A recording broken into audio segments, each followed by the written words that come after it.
एक जगह पर बेचारे पेड़ बन के खड़े हुए। दूसरी श्रेणी कीड़े मकोड़ों की आती है, जिनके अंदर पृथ्वी और अग्नि का तत्व मौजूद होता है।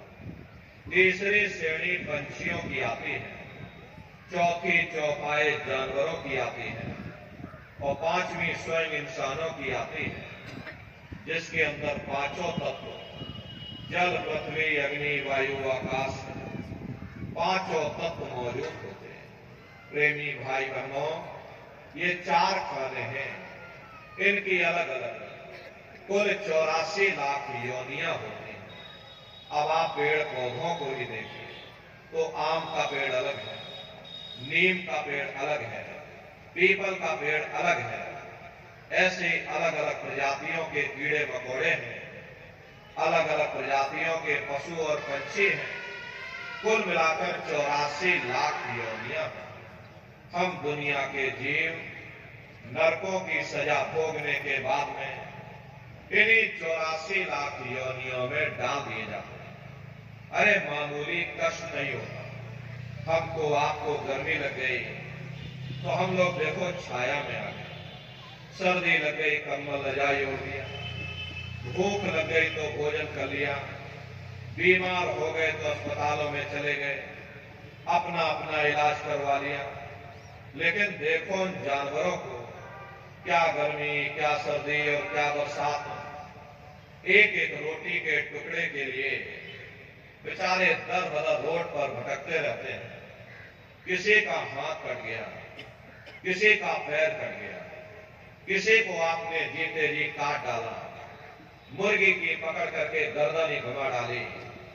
अरे उनको भी दर्द होता है, उनको भी तकलीफ होती है, लेकिन वे बेचारे बेजुबान हैं, कुछ बोल नहीं पाते, कुछ बता नहीं पाते। हम लोगों के अंदर एक जुबान है, हम लोग बोल बता देते हैं, वे सिर्फ रोते और चिल्लाते रहते हैं। अरे कौन उनकी पुकार सुनने वाला, कौन उनकी दर्द भरी आवाज को सुनने वाला, कौन सी अदालत में जाकर के वे बेचारे दरवाजा खटखटाएं, या कौन मजिस्ट्रेट उनकी फरियाद को सुनेगा। प्रेमी भाई बहनों, कोई सुनने वाला नहीं है।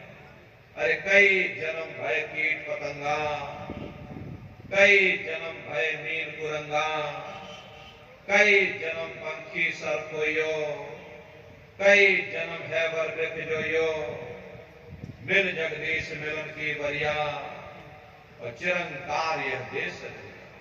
करोड़ों करोड़ युगों से हम आप नरकों की सजा भोगने के बाद में फिर कभी कीड़े पतंगों की योनि में डाल दिए जाते हैं, कभी पेड़ पौधों की योनि में डाल दिए जाते हैं, तो कभी हम लोगों को अपने अपने कर्मानुसार पशु और पंछियों की योनि में डाल दिया जाता है। कृष्ण भगवान ने उद्धव से कहा कि हे उद्धव, ये जो तुम चीता देख रहे हो, ये कई बार इंद्र बन चुका है।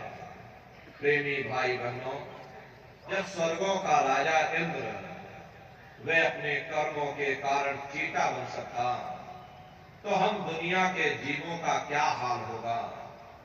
हम लोग कभी उस पर विचार नहीं करते। धृतराष्ट्र ने कृष्ण भगवान से पूछा कि हे केशव, मैं अंधा क्यों हूं? मुझे 100 जन्मों की खबर है, मैंने 100 जन्मों में कोई ऐसा कर्म नहीं किया जिससे कि मैं अंधा हो।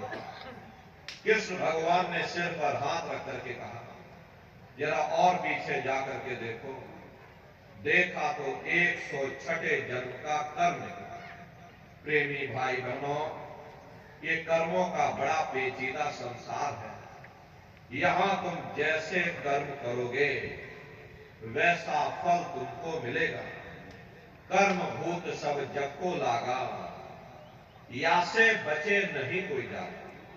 कर्मों का एक भूत सारे संसार के जीवों को लगा हुआ। कर्मों के वशीभूत होकर के ये मनुष्य बार बार जन्म लेता और मरता है, नरकों की सजा को भोगता है। फिर अपने ही कर्मों के कारण ये जीव 4 खान 84 लाख योनियों में भटकता है। प्रेमी भाई बहनों, 84 लाख योनियों की सबसे जो आखिरी योनि होती है वो गाय और बैल की योनि होती है। गाय स्त्री का रूप लेती है और बैल पुरुष का रूप लेते हैं। ये 84 लाख योनियों की सबसे आखिरी योनि यानी कि अंतिम पायदान होता है।